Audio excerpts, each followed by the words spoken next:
A gente hoje em dia, a gente não opera sozinho, né? A cirurgia em si é o resultado de tudo uma coisa ali para trás. Pegou o caso, botou dentro do grupo através de hoje da comunicação pelo WhatsApp, nossos grupos de comunicação, em que vários colegas debatem a melhor tática, a melhor procedimento para essa ou aquela cirurgia endoscópica. Eu acho que isso daí favorece bastante o sucesso que nós temos com os nossos pacientes lá na Clínica OrtoCenter, entendeu? Que a gente vai para a cirurgia e não opera mais sozinho. A gente opera com vários conceitos, várias pessoas nos ajudando, né? Até mesmo nos procedimentos mais simples. Alguns conselhos que a gente recebe, e isso daí, sem dúvida nenhuma, favorece muito o êxito o êxito operatório. Entendeu? Muito bom isso aí. Foi a melhor coisa que aconteceu. Esse cursinho que a gente fez aí foi fantástico. A gente mudou nossa vida, até nossa visão da cirurgia endoscópica mudou. Né? Porque a gente estudou desde o iniciozinho lá da anatomia, né? Microanatomia, que a gente queria saber, até anatomia, exame físico, tudo. Mudou muito. Foi muito legal. Mas aí a gente, quando vai para o paciente, o paciente já chega mancando, já sabe até qual é a raiz. Exatamente. O que está ruim? Pô, doutor, como é que você sabe que é raiz L4, é raiz L5? Será que você viu meu exame antes? Não vi o exame. Isso aí, na realidade, é o conhecimento do exame físico e da anamnese, a história que está contando, né?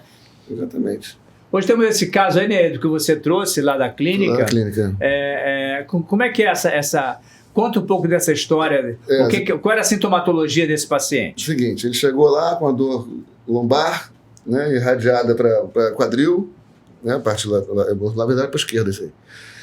Foi para o quadril esquerdo e um pouquinho para frente do joelho. Que chama de dor irradiada, é a dor ciática. Dor ciática, vamos falar de dor ciática, né? E aí eu fui fazer os testes nele, fazer todo o exame físico nele, e ele tinha uma compressão muito forte de L4. Da raiz de L4, que é da força de elevação do pé. Do dorso do pé. Dorsiflexão do pé, né?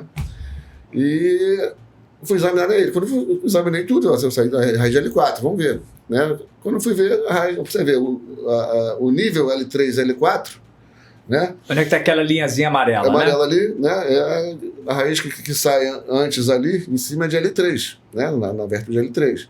A de L4 passa pelo esse nível todo e vai sair lá de baixo. Você vê. Está naquela vértebra abaixo da linha amarela.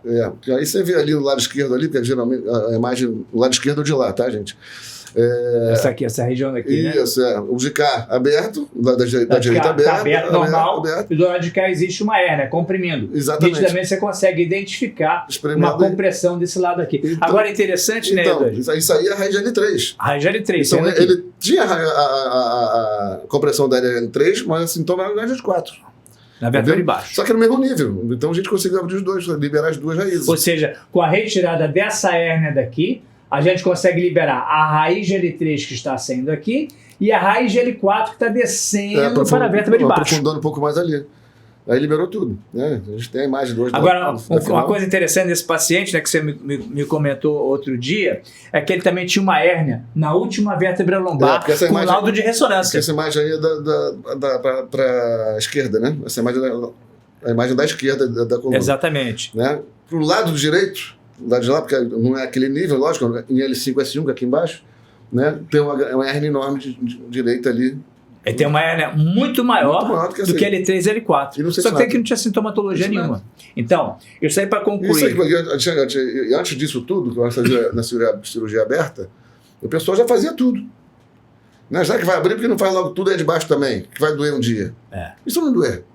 Exatamente, isso não doer. Isso não doer. Já abriu o cara à toa? E quantas vezes eu posso até te dizer, Eduardo, que eu participei dessa época em que a gente abria em cima e abria embaixo, você resolvia o de cima e tinha como complicação pós-operatória uma aderência perineural em L5 S1 que aparecia sintomatologia que não tinha nada antes. Exatamente. Em que não tinha sintoma.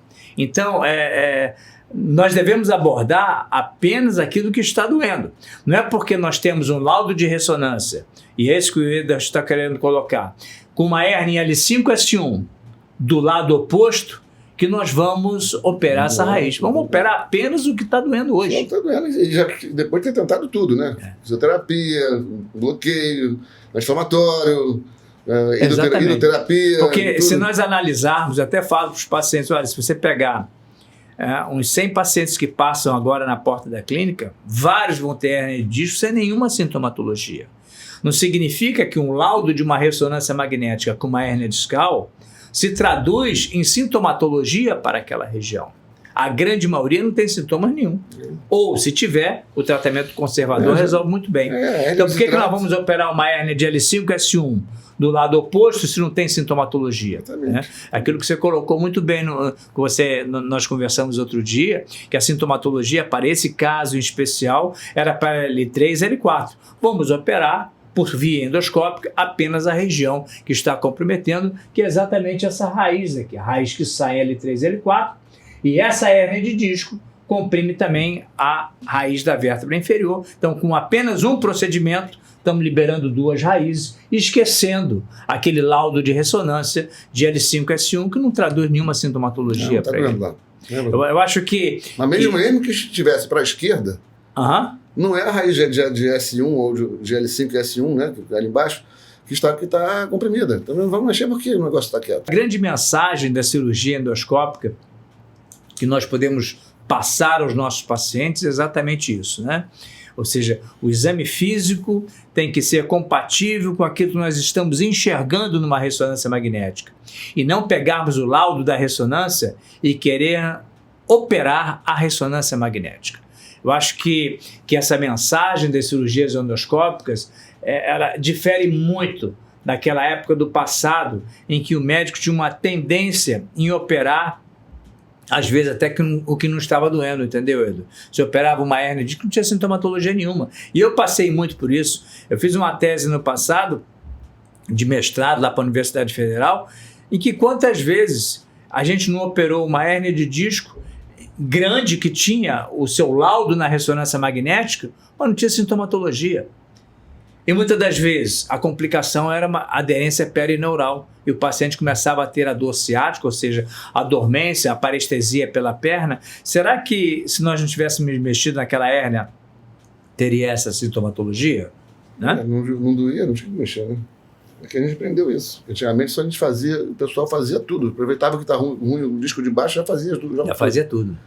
E as complicações eram grandes. Muitas. E hoje em dia, quando se faz uma cirurgia endoscópica, em que telegraficamente a gente libera a raiz, ou pela retirada da hérnia, ou pela retirada de estrutura óssea que está comprimindo a raiz, o sangramento é praticamente nenhum. Você vai como é que o Edu colocou?